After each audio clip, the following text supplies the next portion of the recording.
Olá pessoal, boa noite, tudo bem? Bom, estamos aqui para mais uma live das 22 que nós programamos para o mês de abril. Já perdi a conta de qual é a de hoje.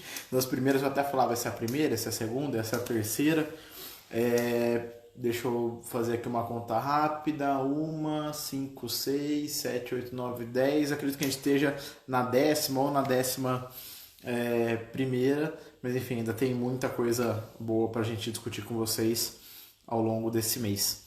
Vou pedir para vocês aguardarem 3 minutinhos para que todos possam acessar a nossa live, para que a professora Monique também possa entrar, que é ela que vai falar um pouquinho para a gente do tema da live de hoje, tá bom? Então sejam todos muito bem-vindos, já vai dando seu alô, de onde que vocês são, que daqui 2 minutinhos a gente já inicia.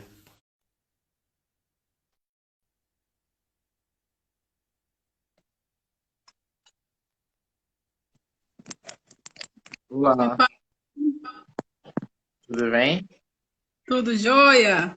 Tudo ótimo. Bom, pedir para o pessoal guardar 2 minutinhos para que todo mundo dê tempo de entrar, para conseguir acompanhar esse bate-papo e a gente já inicia. Tá jóia.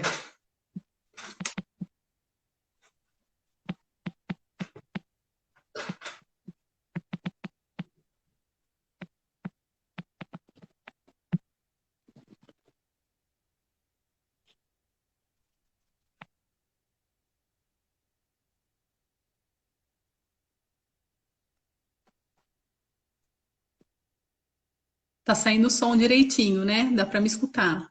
Para mim, tanto a sua imagem como o áudio estão ótimos. Ah, então tá bom.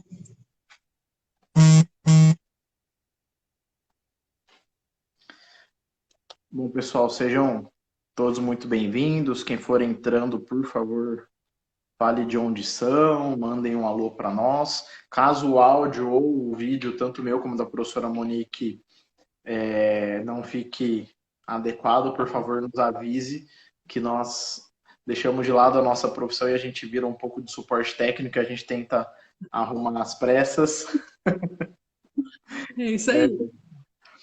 E, bom, o pessoal já está entrando, já vi aqui alguns alunos nossos da pós, a Tauin que está acompanhando praticamente todas as nossas lives, muito legal. E o que eu tenho mais gostado dessa série de lives que a gente tem feito é que as pessoas estão participando, mesmo às vezes não sendo do tema específico dela de atuação.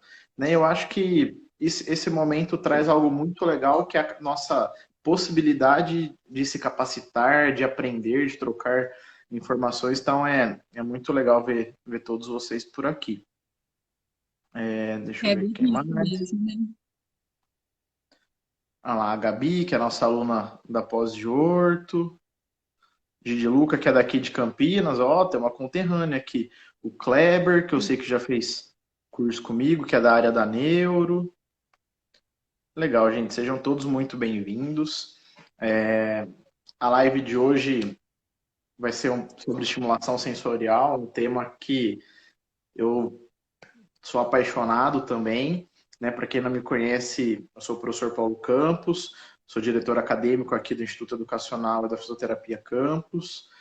Sou formado em fisioterapia, minha área de maior concentração é a área de neurologia adulto, mais até a área do neurointensivismo, que eu acabei indo para a área de unidade de terapia intensiva, mas a gente não consegue largar a clínica, né? A gente sempre tem um pezinho na clínica. E hoje eu tenho o prazer de bater um papo com a professora Monique. Por favor, professora, se apresente. Ah, eu sou a Monique, eu sou terapeuta ocupacional, trabalho com ecoterapia. Eu tenho uma clínica aqui em Paulínia, Arca dos Sonhos, e trabalho com neuro já faz mais de 20 anos. Então, eu sou suspeita para falar porque eu adoro integração sensorial e a parte de neuro. Então, vamos lá, vamos conversar. Bom, ao vocês vão perceber que a gente vai trabalhar com dois temas que eu já vou até começar com isso, que muitas pessoas perguntaram assim, Paulo, mas a live hoje vai ser estimulação sensorial ou integração sensorial? Né? Então, o professor Rodolfo Cosa aqui, ó, já mandando também o seu alô, o professor Rodolfo, que é o coordenador da pós de neuro, junto comigo, eu coordeno a parte de adulto, ele coordena a parte de infantil, enfim, muito bom ter todos vocês. Já vou começar já com o tema de hoje. E aí? Estimulação, integração, é a mesma coisa? É diferente? Como que a gente consegue colocar cada uma delas? Então, a integração sensorial, é uma abordagem desenvolvida pela Ares. Ela é uma terapeuta ocupacional que desenvolveu essa abordagem em 1950. E aí ela trabalha a integração desses sentidos, né? Como que ele é processado e como que você tem uma resposta motora, uma resposta comportamental. E aí, se a gente for falar de neurociências, todo mundo acaba trabalhando a integração de todos os sentidos sensoriais, né, Paulo? Então, a integração sensorial é uma abordagem da terapia ocupacional, mas não significa que a físio, a fono, o pedagogo, o psicólogo, né, o ecoterapeuta, o hidroterapeuta, o enfermeiro, a mãe em casa também não possa trabalhar estimulando os sentidos da criança, né? Quando a gente fala de integração sensorial, a gente está falando de um processo neurológico, de um processamento neurológico dos sentidos para uma resposta motora ou para uma resposta comportamental. Mas a gente precisa de um estímulo sensorial para isso, né? E se a gente for parar para pensar, o estímulo está no mundo todo, né? Então, assim, agora está todo mundo trabalhando, eu estou dando estímulo sensorial para todo mundo e você também, né? Então, assim, é visual, é auditivo, né? É proprioceptivo. Então, tem gente que está sentado, está sentindo o pé, está sentindo como que está o bumbum na cadeira, qual que é a força do músculo que você está fazendo para segurar o tronco, a cervical. Então, a gente pode trabalhar estímulos sensoriais dentro da nossa abordagem terapêutica, né? Então, eu posso trabalhar estímulos sensoriais na ecoterapia, na hidro, na físio, na fono, e posso ajudar o meu paciente a dar uma resposta positiva para isso, né? Então, eu acho que quanto mais a gente entender o que é esse processo de sistemas sensoriais para uma resposta funcional, mais ganho vai ter nosso paciente, né? Então, eu acho que todo mundo pode trabalhar neurologicamente, todo mundo trabalha a integração sensorial. Legal. Então, gente, só para vocês entenderem, a gente colocou esse tema de estimulação sensorial, porque quando a professora Monique mesmo colocou, a integração sensorial, ela acaba sendo muito mais uma técnica, né, de reabilitação, uma técnica de habilitação durante todo esse processo. Porém, a gente quer hoje com essa live, a gente falar de algo até um pouco mais amplo, como ela mesmo colocou, que é a nossa capacidade de estimulação sensorial. A gente fez até uma brincadeira na arte da live de hoje, né? Nossas artes normalmente são todas do mesmo padrão, uma única cor, tal, bonitinha. E a gente fez uma brincadeira ali com cores exatamente para poder mostrar que a estimulação ela inicia em pequenos detalhes, em pequenos estímulos e pode ir até para algo muito grande. E uma das ideias nossa durante a live de hoje é até dar algumas dicas para que vocês consigam passar para os pacientes de vocês, para as mães dos pacientes de vocês. Alguns alunos já me procuraram hoje ao longo do dia no WhatsApp, no Instagram. Vocês vão dar dica de como a gente ajudar as mães a conseguirem contornar esse isolamento, né? Então, a ideia é exatamente isso. E uma das formas mais simples e, ao mesmo tempo, de maior complexidade neurológica é através da questão da estimulação sensorial. Bom, já vou então pegando esse gancho. Quando a gente fala de estimulação sensorial, talvez o grande erro dos profissionais ou até mesmo das pessoas é achar que a gente só é estimulado pelas mãos, né? Uma vez eu falei para uma aluna, eu falei assim, eu quero que você trabalhe a parte sensorial desse paciente. E aí eu vi ela atendendo a primeira vez, ela com a mão na caixa de areia. Na segunda vez, ela com a mão no feijão. Na terceira vez, ela com a mão na esponja. Aí eu falei assim para ela, eu falei assim, tá, mas quando que você vai variar o exercício? Aí ela falou assim, não, mas eu tô trabalhando, a parte sensorial, é a parte tátil. Aí eu falei assim, calma, né? Então, queria que a professora falasse um pouquinho, né, essa estimulação, como que ela se dá? A estimulação, quando a gente fala de estimulação sensorial, todas as informações que chegam ao cérebro são sensoriais, né? Então eu tenho a visão que se eu tirar o meu apoio, não vai ser tão boa. Então eu preciso ter uma adequação do meu sistema visual para mim poder enxergar e receber esse estímulo de uma forma adequada. Né? Eu tenho audição, que muitas vezes precisa de um aparelho, uma pessoa ou outra precisa do aparelho para poder absorver isso.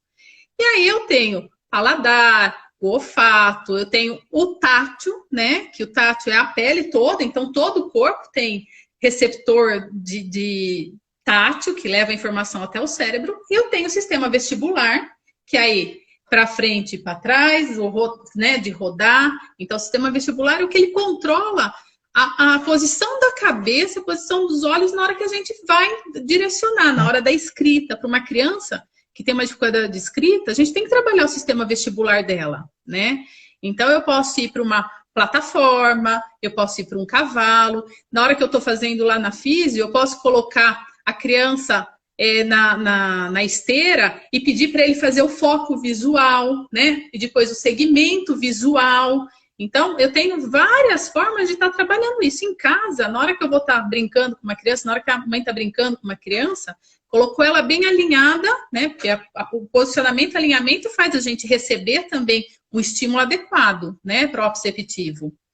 E aí, se a gente colocar a criança bem alinhada e a gente pedir para a criança seguir, olha, estou fazendo o arroz, então saio da pia, olha, o arroz está aqui, leva até a panela. Então, isso, eu estou fazendo um segmento visual, eu estou trabalhando o sistema vestibular, mesmo que a criança esteja com a cabeça fixada no apoio de cabeça de uma cadeira de roda, né? Então, e outra coisa que a gente trabalha é a questão da propriocepção, que é extremamente importante, né? A live da Karina, que falou sobre a posição de prono, é uma posição muito rica, eu adoro a posição de prono, né?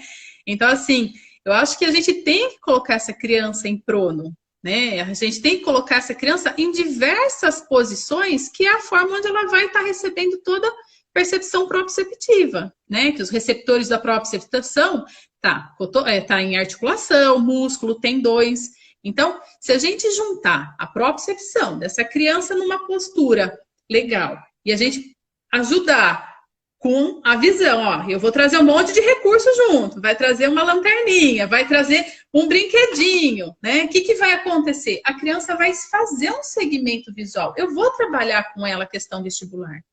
Tem criança, né, e adulto também, que tem uma alteração do sistema vestibular, do sistema sensorial, né? E do sistema vestibular também. Tem gente que não consegue ler no ônibus, ou com o carro andando, ou ler numa rede, né? Então, isso tem uma alteração do sistema vestibular. Eu, particularmente, tenho uma alteração do sistema olfativo, né? Então, assim, eu não consigo com cheiro de tempero. Quem me conhece, tem um monte de gente aí que eu tô vendo que me conhece, sabe que eu não consigo com cheiro de tempero. Passou o tempero perto, é automático causar enjoo e causar um mal-estar. Então, eu, né, criei uma autorregulação para mim, uma automodulação, que foi passar a Vaporub no nariz. E aí eu dou conta, né? Tem gente que para prestar atenção precisa ficar com o pé balançando, com a perna balançando, né? Então aí você fica mais atento. Então você precisa de um sistema proprioceptivo para ganhar atenção. Então todo mundo tem uma alteração no seu sistema sensorial, né? Se a gente parar para pensar, quem está aí em casa, quem tá vendo, sabe que alguma alteração está acontecendo. E aí as crianças também têm, né? Então, as crianças que a gente atende, os pacientes neurológicos, as crianças autistas, enfim, eles têm alteração desse processamento sensorial. Muitos pela entrada sensorial, né? As crianças que têm encefalopatia, é muito importante elas fazerem uma avaliação visual, né? Porque eu tenho um paciente que eu atendo, ele tem uma dificuldade para andar, mas a gente não estava entendendo para onde era essa dificuldade. Quando foi fazer uma avaliação de campo visual, a gente viu que a visão dele é periférica. Então, não adianta nada a gente pedir um foco visual aqui, porque ele não ia dar marcha para a gente. A partir do momento que você coloca um segmento de uma cor diferente para ele fazer o foco visual, ele conseguiu andar. Então, assim, a gente tem que saber como que é a entrada desses estímulos, né? Então, a mãe que está lá em casa eu falo para as mães dos meus pacientes, olha, qual que é o estímulo que ele mais gosta? Então, tem um que gosta muito de música, tem outro que gosta muito de desenho, então é muito visual, muito auditivo.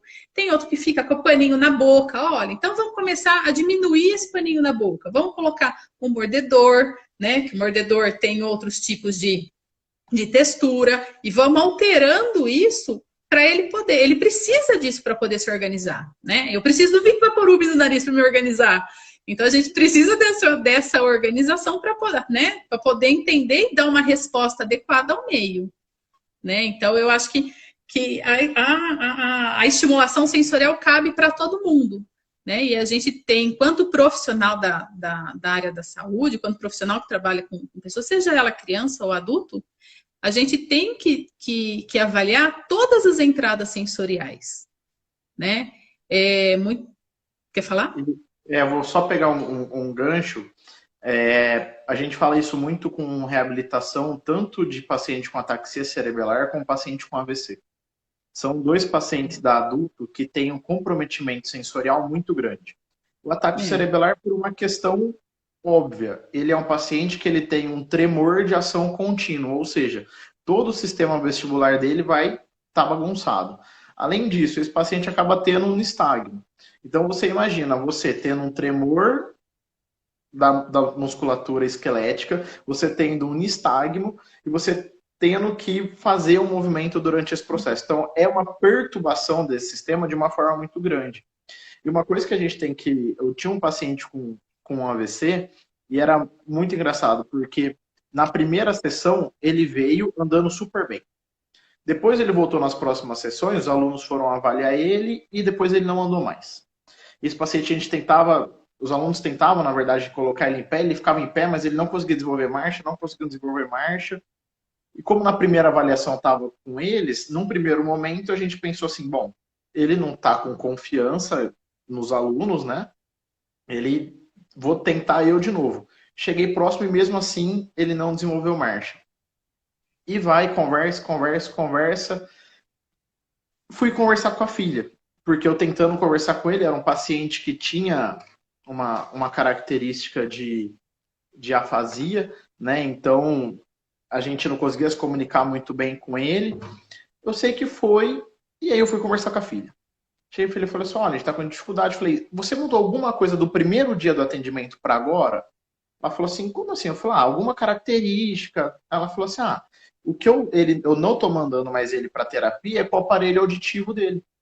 Porque eu tenho medo de perder esse aparelho. Então, quando às vezes ele tá sozinho, e ele como incomoda, ele às vezes coça, o aparelho cai.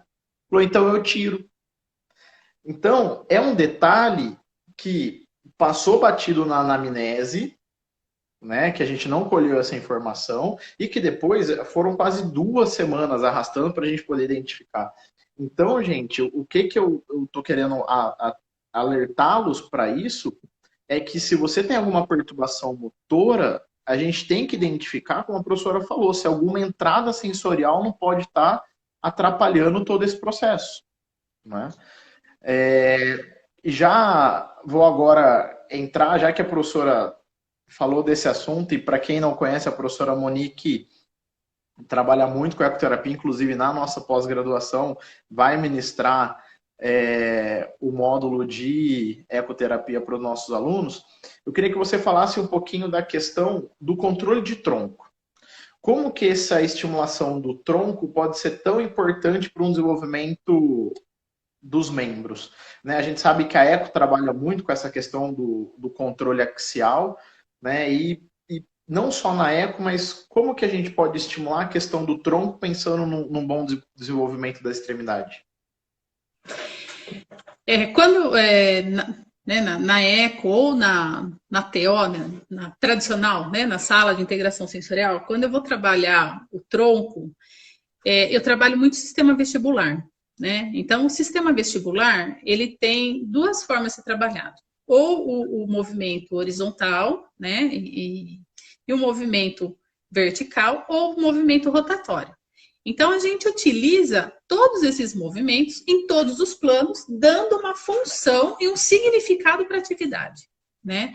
Junto com isso, eu gosto de trabalhar o sistema visual junto. Então, assim, se eu for fazer um movimento de balanço, né? Ou eu coloquei o meu praticante em cima do cavalo e eu tô ao passo, né? Andando com o cavalo para frente, ao passo, sem fazer o zigue-zague ou sem fazer um movimento circulatório que vai dar um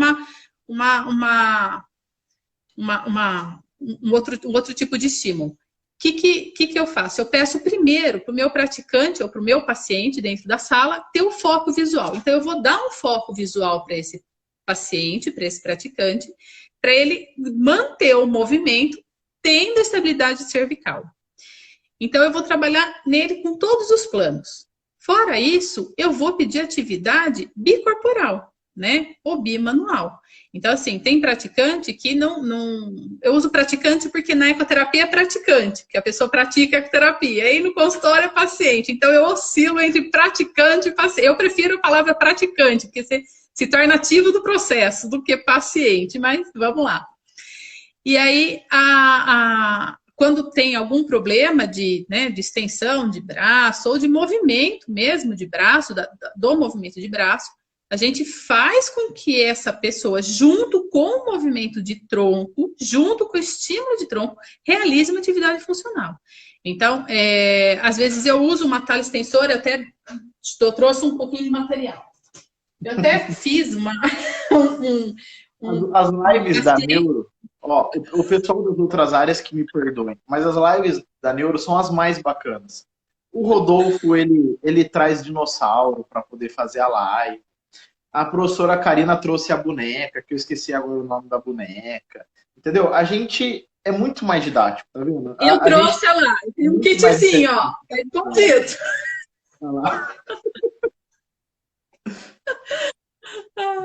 Então, quando eu tinha uma tala extensora, que eu precisava de uma extensão, né, para o meu praticante de membro superior, só que ele não conseguia fazer o controle de cintura escapular, né? Ele saía fora. Então, aí a gente tem uma pessoa que faz essas talas pra gente, e eu pedi para ele colocar um pano no meio para fixar uma tala na outra, né? Mas dá a distância de ombro para mim fazer a dissociação também desse movimento, porque eu preciso colocar esse praticante, esse paciente para posição de gato e para movimentar isso, né? Então, a gente vai criando junto conforme a necessidade de cada praticante e cada paciente. Então, o trabalho de tronco, ele é extremamente importante trabalhar tronco, porque junto você já trabalha o controle cervical, e trabalhar a movimentação ativa desse praticante. Então, às vezes eu tenho um paciente, eu tenho uma menininha super bonitinha lá, que ela tenta pegar as coisas, mas aí ela entra em RTCA. Então, você reorganiza esse tronco, você reorganiza esse quadril, você põe ela numa posição adequada, e aí, eu gosto de trabalhar ela muito na frente do espelho, né? E porque ela consegue ver o que está acontecendo. E quando a gente vai trabalhar com a integração sensorial, a gente aprende muito sobre a questão da praxe, né? Então, você vai idealizar, você vai planejar e você vai executar.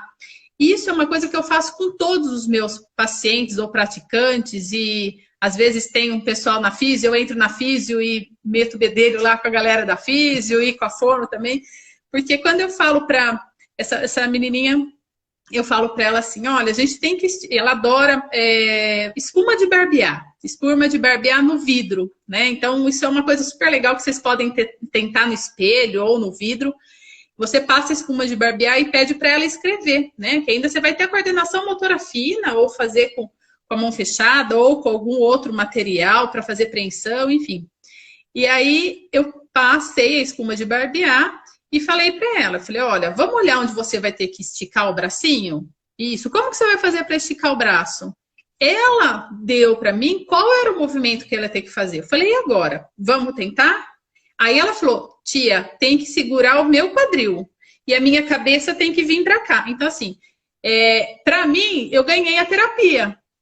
Porque ela aprendeu a se organizar e dar a dica para mim ou dar a dica para quem for atendê-la, como ela pode se organizar para não entrar em RTCA para cumprir uma função, uma ocupação, né? Então, assim, para mim o atendimento foi ganho ali. né? Então, eu acho que isso foi bárbaro, né? Então, isso é uma coisa que eu faço tanto com o paciente infantil quanto com adulto, e o resultado é muito legal, né? Teve uma outra intervenção que nós fizemos, foi junto com o fisioterapeuta lá da Arca, né? Uma paciente que teve uma lesão medular, e ela tem um problema de intestino, ela tem uma constipação intestinal. Só que, de repente, tem uma diarreia, de repente não tem nada. Então, ela estava muito incomodada com isso, não conseguia controlar. E aí, eu estava lendo um artigo sobre eletroestimulação. Eu sou TO, né? Eu não sei muito de eletroestimulação. Aí, eu fui me meter com o fisioterapeuta. Falei, o fisioterapeuta que atendeu comigo, ela chama Cláudia. Falei, Cláudia, olha, eu li esse artigo, eu acho que para ela vai ser super legal, para a questão de abdômen, só que eu preciso dar uma propriocepção para ela, e ela não tem por causa da lesão tal. Então, eu vou ter que trabalhar no espelho, né? A gente vai ter que. Ela vai ficar sem roupa, né? Na região do abdômen. Você vai ter que colocar na musculatura, que eu preciso que trabalhe. Aí eu falei para ela, tem que ser, né? Abdominal, então tem que ser toda essa musculatura do abdômen para fazer o cocô, até a questão de oblíquo interno, por causa da urina, enfim. Eu falei, ó, vamos trabalhar toda essa musculatura do core, só que a gente vai trabalhar com ela em pé, olhando para o espelho, e ela vai ter que contrair junto com o estímulo. E aí, Paulo, eu sei que nós fizemos isso durante, acho que uns 4 atendimentos, e foi muito legal, porque ela começou a fazer e começou a dar certo, né? Ela começou a ter a percepção, na hora que ela ia para o banheiro, da musculatura que ela tinha que trabalhar, mesmo ela não sentindo, ela conseguia olhar e entender o que estava trabalhando, né? Então, quando eu falo que a gente tem que trabalhar todos os sentidos sensoriais de uma única vez, eu acho que isso é muito importante, né? Então, eu sei que a minha paciente que tem essa lesão medular, ela tem um sistema visual muito aguçado, né? O auditivo dela é bom, mas o visual é muito aguçado. Então, eu vou colocá-la na frente do espelho, né? O paciente que tem uma hemiparesia, ele tem uma alteração sensorial, tátil, proprioceptiva, e ele tem uma alteração também da visão, da audição. Então, muitas vezes, o que eu preciso fazer é trabalhar primeiro a questão não linguística, o geral com ele, né? Então, eu vou pegar, vou fazer assim, ó. É um barulho, né? E aí, depois eu vou ensinar para ele qual que é a discriminação do barulho. Tem esse, tem um outro barulho. Qual que é a discriminação do barulho? Ah, esse vocês já sabem qual que é, né? Então, assim, olha lá, todo mundo trabalhando no sistema auditivo. Então, eu trabalho e depois ele começa a discriminar. Então, ele discriminando, eu vou conseguir dar uma informação e um comando para ele entender, né? Então, não vai adiantar nada eu virar para o meu paciente e falar assim, pega a presilha para mim, se ele entende que isso é um laço, não é uma presilha. Então, eu preciso dar primeiro a noção geral para ele e depois a noção discriminativa do que é o equipamento, né?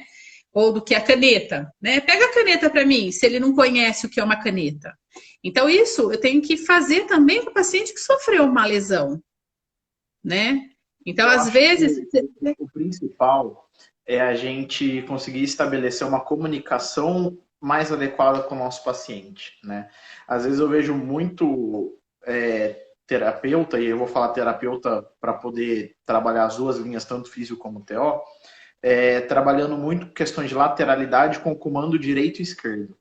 Gente, tem gente sem lesão que já tem uma dificuldade tremenda com direito e esquerdo, né? Então, eu falo, e às vezes falo assim, vamos lá, seu João, perna direita, agora perna esquerda. Isso, em vez de gerar uma estimulação, gera muito mais uma perturbação, porque ele tem que fazer a marcha e ainda ficar pensando, Jesus, qual é a direita? Jesus, qual é a esquerda? Então, a gente, como a professora Monique mesmo falou, não adianta eu falar pegue o laço se ele entende que aquilo não é um laço. Então, a gente precisa estabelecer uma comunicação que seja mais clara, mas principalmente, você precisa identificar qual é o entendimento do seu paciente daquelas coisas que você está trabalhando com ele. Mesma coisa, ela comentou, é uma paciente que ela brinca na espuma de barba. Mas não adianta eu falar, vamos agora mexer com a espuma de barba, ela vai olhar pra sua cara, tipo, o que é isso? Aí às vezes você fala assim, ah, eu acho que ela não quer, então não, ela só não entendeu o que você está falando. É, Lembrem, para que haja adesão na terapia, o paciente ele precisa entender o que vai acontecer na terapia dele. Eu fiz uma videoaula, quem não acompanhou, manda depois um inbox que eu disponibilizo o link para vocês, que é falando do papel do paciente na terapia. A gente fala muito do nosso papel, o que a gente tem que fazer, como a gente tem que fazer, mas a gente tem que entender que é primordial a participação do paciente. E a gente tem que entender o quanto ele tem que participar desse processo para que esse processo tenha um resultado maior. Né? E quando a gente fala de integração sensorial, a dependência do paciente acaba sendo ainda maior. Né? Eu é. vou puxar agora um assunto que, se eu não puxar, o pessoal vai me pegar pelos cabelos, porque na verdade antes da live já me perguntavam se a gente ia abordar isso, e agora já vi umas 3 perguntando disso também, porque a gente sabe que talvez seja uma das nossas maiores dificuldades, que é trabalhar com um paciente autista. Né? Talvez a maior dificuldade porque eu sou até um pouco, não que eu sou contra, mas eu acho um tanto quanto difícil a gente falar assim, como que eu abordo um paciente com aspecto autista? Tá, qual paciente? Né? Porque ele vai de 8 a 80. Né? Então, mas de uma forma geral, o que eu queria é que você falasse um pouquinho da particularidade desses pacientes. Né? A gente sabe que esses pacientes são pacientes que normalmente têm uma hiperestimulação dessa parte sensorial e outros uma hipoestimulação. Né? Então, acaba sendo um recurso para nós muito interessante. Lembrando que não é porque o paciente tem um excesso de uma informação que eu não vou trabalhá-la. Pelo contrário, eu preciso trabalhar para que eu consiga modular isso daí. Mas queria que falasse um pouquinho disso e já aproveitando essa nossa fase aí de quarentena, isolamento, atendimento online, atendimento, teleatendimento, né? E também eu sei que muitas mães acabam acompanhando tanto o trabalho da professora como o nosso. Como que essas mães podem trabalhar essa estimulação com essas crianças em casa?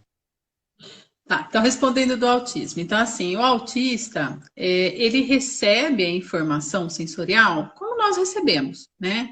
Então, primeiro a gente precisa ver se todas as entradas sensoriais dele tá ok. Dentro da integração sensorial, a gente vai ter o hiperresponsivo, né? Que tem uma resposta muito alta para aquele estímulo que entrou. O hiporresponsivo, que é uma resposta bem baixa àquele estímulo que está entrando, muitas vezes ele nem tem uma resposta, né? Você deu o estímulo e ele não, né? Até ele processar esse estímulo leva 10 minutos, ou às vezes nem processa esse estímulo. E o paciente que busca, né? Ele vai buscar estímulos. Então, ele busca movimento tátil, ele vai na cama elástica, fica pulando.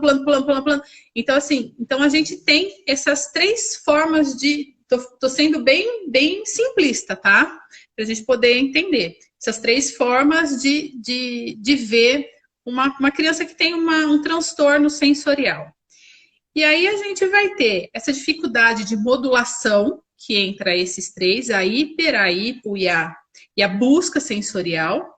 E não significa que se eu tenho um paciente que é hiperresponsivo, que ele responde muito a tato, que ele tem uma aversão a tato, que ele não tem os outros sentidos que pode ser trabalhado.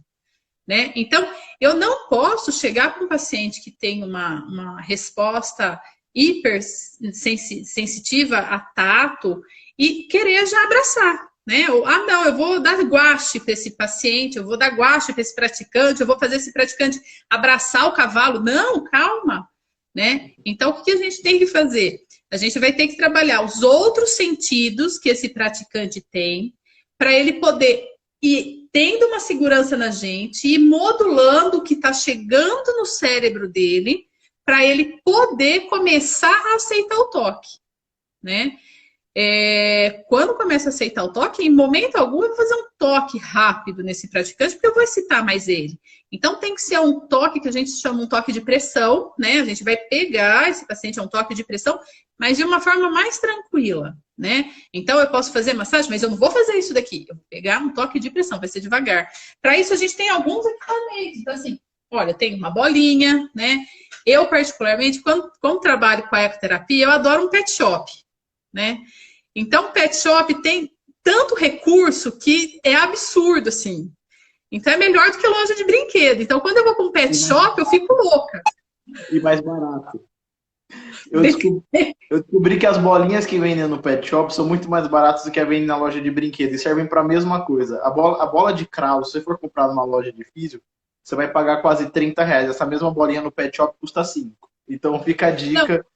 Quando passar isso daí, visitem o pet shop. Fora que assim, a maior parte dos materiais são super seguros, porque o cachorro morde, então tem a apreensão da mordida do cachorro. Então a gente pode apertar que não vai acontecer nada, né? Então, assim, eu posso começar a dar para o meu paciente ou para o meu praticante bola para ele começar a tocar aos poucos, né? Eu não vou dar uma bola muito espessa. Então, eu tenho no pet shop, eu tenho um monte de recurso, né? Então, meu praticante, ele pode sair para passear comigo e a gente vai segurar. Eu tiro essa bolinha, que é uma bolinha bem áspera, e eu ponho na corda, ou eu ponho aqui que é mais macio. Então, eu vou modulando, né, as percepções, as sensações dele conforme ele vai liberando. Mas eu não posso chegar de uma vez se ele é hiperresponsivo. Então, ele é hiperresponsivo auditivo. Eu não vou chegar falando alto ou falando na frequência a qual eu estou falando. Né? Eu tenho que falar mais baixo, mais pausado. Né? O paciente visual. Então, eu não posso dar um monte de estímulo. Então, eu tenho que dar o mínimo de estímulo possível, né? Não vou chegar com uma blusa estampada, com brinco, colar, parece uma árvore de Natal. Menos, né? Você vai atender o seu paciente, seu praticante, você vai com menos estímulo possível, né? Então, você vai organizar essas entradas sensoriais para poder modular ele, para você poder ajudar ele a dar uma função adequada. Eu vi que o Fernando colocou aqui, é um terapeuta ocupacional muito gente boa, adoro, profissional top, e questão de protocolos, né? Quando a gente vai atender, a gente precisa dos protocolos de avaliação de toda a equipe. Então, eu preciso ver o que a fono está trabalhando, o que a físio está trabalhando, o que a psicóloga está trabalhando. Por quê? Porque eu preciso entender como que ele está sendo estimulado em todos esses outros ambientes. Né? E da mesma forma como eu tenho que receber orientação da fono, a fono também pode receber a orientação da TO, né? Então, é um trabalho, eu falo que o trabalho da ecoterapia me ensinou a ser muito interdisciplinar, né? Então, assim, eu tenho muita coisa que a fono me orientou e eu preciso atuar ou na sala da integração sensorial, no cavalo, enfim, e como físio e psicólogo. Então, isso é uma coisa que tem que ter. E aí, as orientações que a gente está fazendo em casa, né? Então, assim, teve uma mãe que eu falei que a criança tem uma alteração proprioceptiva. Eu falei, olha, a gente vai brincar, né? Então, a gente vai colocar balde no corredor e aí a criança vai ter que andar. Então, a gente vai pegar uma almofada e eu estou trazendo minhas coisas aqui. A gente vai pegar uma almofada, vai colocar o pé da criança aqui, a gente vai pôr a barbante, ou uma fita, ou laço, e aí a gente vai brincar de andar e fazer um circuito entre os baldes, entre as cadeiras, com esse daqui no pé, como se fosse um sapatão. Né? Então, você vai ter que trabalhar a base, você vai ter que trabalhar a retificação postural, propriocepção, sistema vestibular, sistema tátil, retificação postural, você vai ter que trabalhar em todos os ambientes da casa. Então, assim, o piso da sala é mais liso do que o piso do quintal, que é um pouquinho mais áspero. Aí tem o tapete que segura mais, então você tem que fazer mais força, você tem que dar mais percepção do movimento, né? Então, você tem que ganhar agilidade, você tem que ganhar mobilidade para poder passar aquele desafio. Então, essas são dicas que eu estou dando para alguns pacientes da Arca. Outra que foi muito legal, que uma mãe também curtiu, que falou assim, você é meia maluca. Pegar um cobertor, a gente põe o cobertor no chão, enche de travesseiro e dobra esse cobertor. E aí a gente sai andando em cima desse cobertor. Então, assim, a criança, ela tá começando a engatinhar. Então, ela conseguiu ultrapassar essa barreira de lençol com travesseiro, mas assim, a mãe falou que foi um esforço muito grande, que ela chegou muito suada, né? E que depois que ela terminou, até a André até falou assim, nossa, Monique, ele ficou parado várias vezes olhando como ele tinha que fazer. nossa, tá ótimo. Ele teve que pensar no movimento, planejar para executar, né? Então, isso é uma coisa que são dicas legais para estar sendo feita em casa. Outra coisa que eu achei super legal, que tem criança que gosta, pipoca. Então, a gente coloca a pipoca numa Tupperware, por exemplo, né? Então, tem a pipoca aqui. Então, eu vou pedir para a criança, nós vamos fazer pipoca. Então, a criança vai desde o milho, tem que pegar o milho dentro, né, da Tupperware, porque o milho tem um monte de pontinha. Então, a percepção do milho é diferente, né, para a criança pegar. E muitas vezes dá para colocar uma colherzinha lá dentro, ó, tem que pegar a colherzinha que está lá dentro, que é a colherzinha que vai pôr o sal, ou que vai pôr a manteiga na panela. Então, tudo isso a gente vai tendo ganho dentro das atividades de casa. Teve uma outra criança, já é adulto, né? Eu falo criança, mas esse é adulto. Que precisava fazer atividade de vida prática. Então, ajudar a passar roupa, ajudar a lavar roupa, lavar louça, né? Então, fazer essa função dentro da casa. E aí, a mãe me ligou, falou assim, nossa, mas como eu faço que ela não fica de pé? Não, então nós vamos pôr numa cadeira e aí ela vai passar a roupa, né? E ela tem uma hemiparesia. Então, ela foi passar a roupa aqui, né? Ela virou totalmente aqui e estava passando aqui. E aí a mãe filmou. Falei, não, vamos filmar todo mundo junto. Então, assim, cadê o espelho? Põe o espelho na frente. Faz ela olhar para o espelho para ver como que está a postura. Coloca as duas mãos em cima. A mão que ela está negligenciando, a gente vai colocar uma pulseira, né? Vai fazer a unha, a gente vai pintar de esmalte vermelho, né? Então, a gente vai dar foco para quê? Para que o sistema visual consiga visualizar o que está dificuldade para poder tentar fazer a função que a gente precisa, né? Então, eu acho que trabalhar todos os sistemas é extremamente importante, né? Outra coisa, a criança que apresenta muita celorreia, que a criança baba bastante. Se eu falar assim para vocês, limão, todo mundo vai sentir o limão aguçar a garganta. Automaticamente a gente vai trabalhar. E ainda mais quem gosta disso daí. Eu sou fissurado em limão.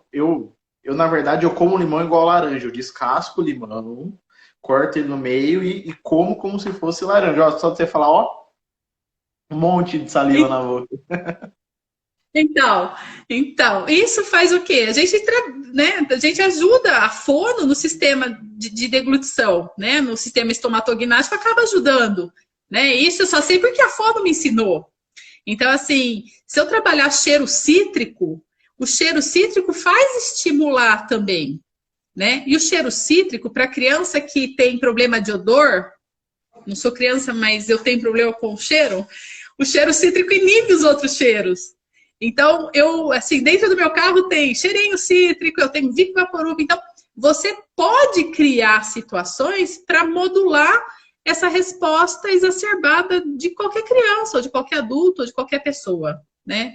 Então, eu acho que a estimulação sensorial tem é um recurso muito grande que pode auxiliar no tratamento da gente, né? Na nossa intervenção. Então, eu acho bárbaro quem consegue, na hora que nem o Rodolfo falou de brincar, né? O brincar, você está trabalhando tanto sistema sensorial, né? A física está indo ver a questão da motricidade, né? Do movimento, da função, tudo. Mas o brincar, junto com isso tudo, você está trabalhando o sistema límbico, né? Você está trabalhando a amígdala, você está começando a trabalhar pré-frontal. Então, o que você está fazendo? Você está criando uma memória afetiva, uma memória positiva, para que aquela criança continue fazendo esse movimento, né? Então, isso sim, você está aprendendo, né? Então, eu acho que a gente tem que trabalhar com essa questão motivacional para a gente poder criar uma memória funcional, uma memória, né, adaptativa boa para outra função. E aí você consegue transpor isso. Eu acho que o principal é a gente tirar aquela ideia de que, ai, que chato, tu vou para terapia, né? Eu acho que isso é o principal. Eu falo, quem é meu aluno sabe, eu falo isso em praticamente todas as minhas aulas. Fisioterapia não é chato, chato é o fisioterapeuta, né? Se você não tem criatividade, se você não tem percepção do seu paciente, a sua terapia vai ser um porre, né? Então, a gente tem que ter esse olhar. De novo, não só a criança, mas o adulto como um todo. Você precisa de motivação para poder fazer as coisas, né? Na aula que eu falei dessa questão do papel do paciente, a gente tem que lembrar que o sistema límbico ele é precursor do sistema motor. Se você não tiver motivação, você não tem desempenho motor. Então, até né, a gente fala que eu preciso do meu sistema límbico, eu preciso do meu sistema sensorial para ter o motor. O meu sistema límbico vai me dar motivação, mas o meu sistema motor vai preparar, aliás, meu sistema sensorial vai preparar o meu sistema motor para desempenhar essa ação. Né? Então, a gente precisa pensar que a nossa terapia ela tem que ser agradável e ela tem que gerar estímulos sensoriais suficientes para que eu consiga aí sim pensar nessa questão motora. E dentro disso, se a gente fosse pensar numa estratégia de montagem de terapia, a gente poderia falar que trabalhar a parte sensorial no começo da terapia é mais interessante do que no final? Olha, quando a gente trabalha o sistema vestibular, e a gente tem o sistema, né, da atenção. O sistema vestibular ele vai ajudar a atenção. Então, se a gente trabalhar o sistema vestibular no início da terapia, a gente vai conseguir esse paciente no estado de alerta melhor. Né? No curso de ecoterapia que eu dou, lá pela ANDE, quando eu vou para aula prática, eu faço uma atividade, porque normalmente a minha aula é logo após o almoço, a aula prática. Então, é a hora que está todo mundo já com sono. E aí eu brinco que eu faço, eu falo que, nossa, vocês sacaneiam comigo, mas eu vou ativar todo mundo. Então, eu faço uma atividade que estimule o sistema vestibular para mim poder aumentar a atenção do meu paciente ou do meu aluno, enfim. Então, assim, o sistema vestibular, ele vai ajudar muito, né, a atenção do seu paciente. Então, o que eu oriento? No início da terapia, se você puder trabalhar sistema vestibular e o proprioceptivo, vai ser muito legal, porque você vai ativar o estado de alerta do seu paciente e aí ele vai te dar uma resposta melhor. Ele vai ficar aberto para receber mais estímulos e te dar uma resposta mais efetiva, né? Então, eu acho que sim. Né? Eu acho que é extremamente interessante se trabalhar o sistema vestibular e proprioceptivo no início da terapia. Eu tenho uma paciente que ela tem uma ataxia e aí a gente pega a Laís e faz um movimento vestibular muito rápido, né, para ela e para, porque ela tem uma hiporresponsividade a movimento vestibular, porque ela se autoestimula, é uma criança que busca esse movimento vestibular. Então, eu intensifico o movimento para ela, funciona. Então, eu intensifico o movimento vestibular com uma intenção, com uma frequência, né, desse movimento e com um período de duração curto.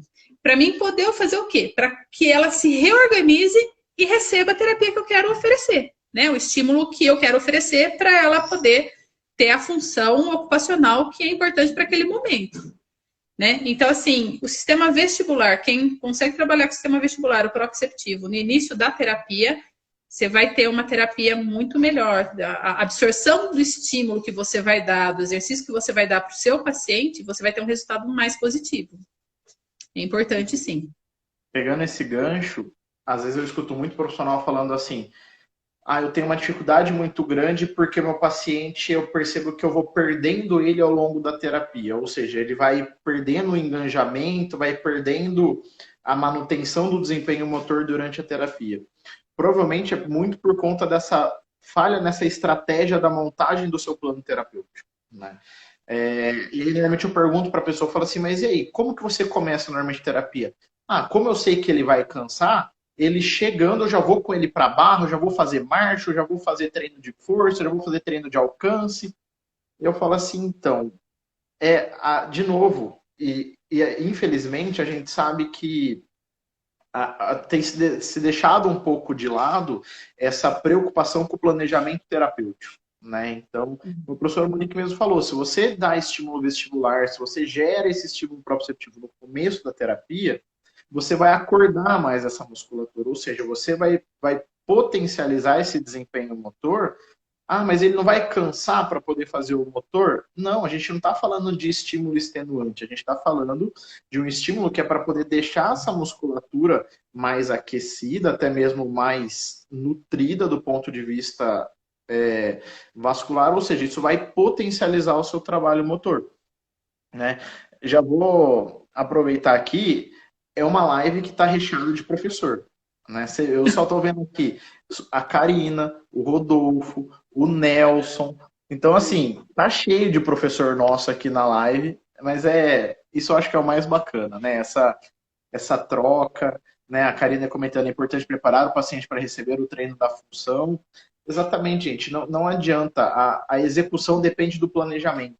Para você poder ter um planejamento adequado, você precisa de alguns sistemas que te favoreçam o ajuste desse planejamento, né? E, aliás, você veio com a sua caravana de fãs aqui também para a live, né? Eu só vi Então, aqui menina, eu tô gente olhando aqui, ué. maravilhosa, entendeu? O pessoal da clínica veio em peso, mas ó, eu vou te defender, não é só na sua live. Todas as lives que a gente tem feito, eu tenho visto o pessoal da clínica aqui em peso, viu? E eles Ah, até eu comentaram. sou, eu tô adorando as lives, estão ótimas, são super legais, tô aprendendo muito. É muito legal, eu acho que essa troca é fantástica. Eu falo, eu tenho aprendido muito, até porque, como eu estou fazendo todas as lives, tem algumas que eu estou tendo que estudar um pouco antes das lives, que eu falo assim, eu falei que, Jesus, semana que vem tem live de saúde da mulher, eu fico pensando o que eu vou falar nessa live. Eu vou falar boa noite e vou deixar o professor ficar falando, né? Mas é muito bacana, como eu falei, eu acho que agora é o momento da gente se atualizar, é o momento da gente aprender, é o momento da gente trocar informação, e isso é muito legal, né?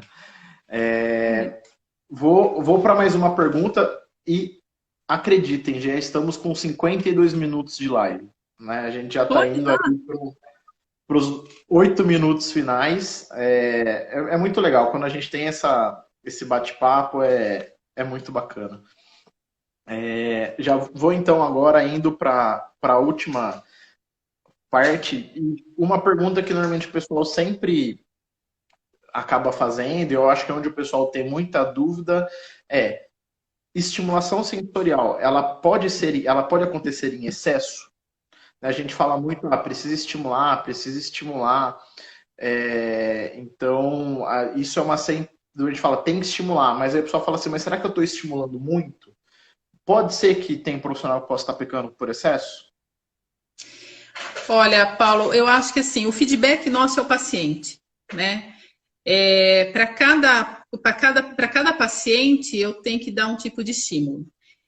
A avaliação, o protocolo de avaliação, a avaliação do seu paciente, você conhecer o seu paciente é muito importante, muito, é extremamente importante, né? Então, assim, eu conhecendo o meu paciente, eu sei que ele é mais visual.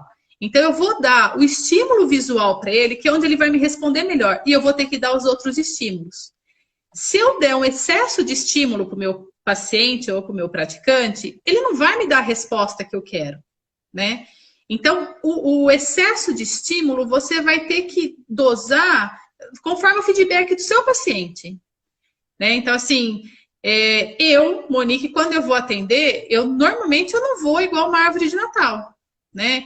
Eu tô com o cabelo como eu tô, o cabelo amarrado, normalmente é uma blusa sem cor, sem estampa. Eu não vou cheia de brinco, colar. Então, assim, eu vou o mais neutra possível, né? Quando eu vou usar, eu uso de forma organizada os estímulos. Então, eu sei que o meu praticante, ou que meu paciente, ele gosta de estímulo tátil proprioceptivo. Então, o que eu vou fazer? Eu vou dar o estímulo tátil proprioceptivo para ele. Então, ele vai pular na cama elástica, ele vai balançar no cavalo, o cavalo da sala de integração sensorial, tá? Não cavalo pocotó.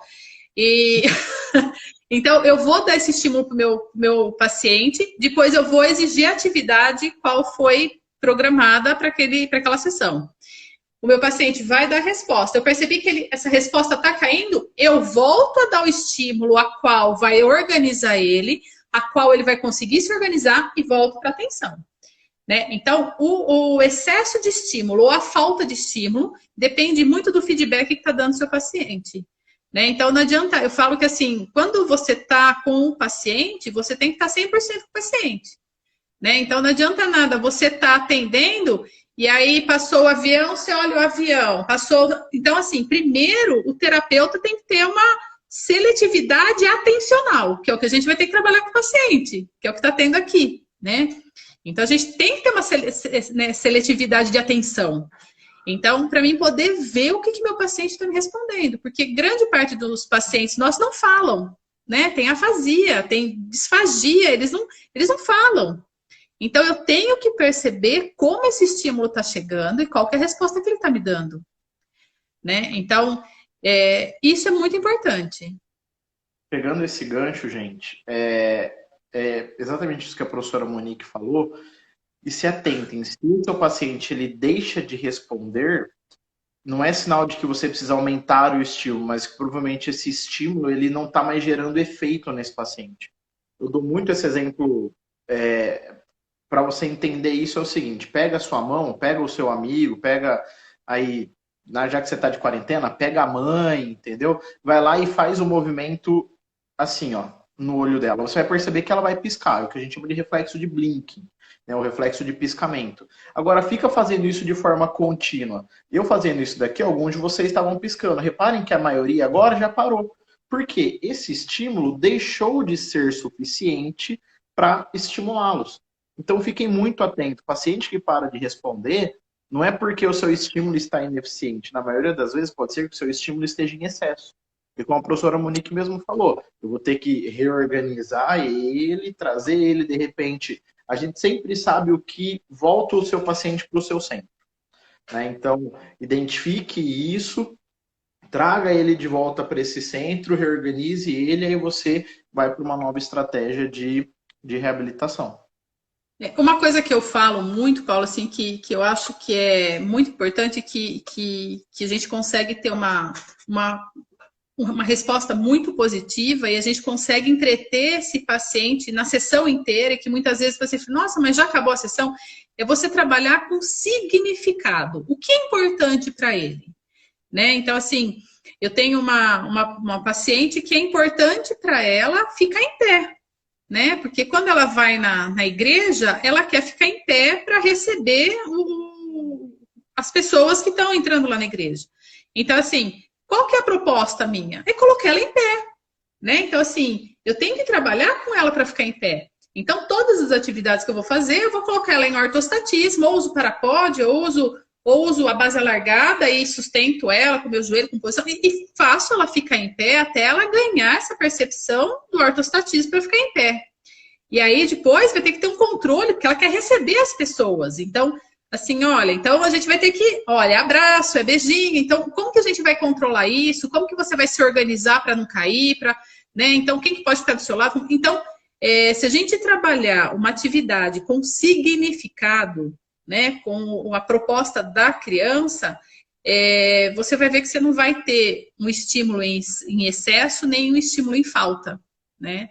Então, é complicado você ir para uma sala de fisioterapia e TO é muita atividade, né? Então, você faz desde pintura a bordado e brincadeira e jogo. Então, a terapia ocupacional, por ser uma ocupação, então você tem um dinamismo muito grande, né?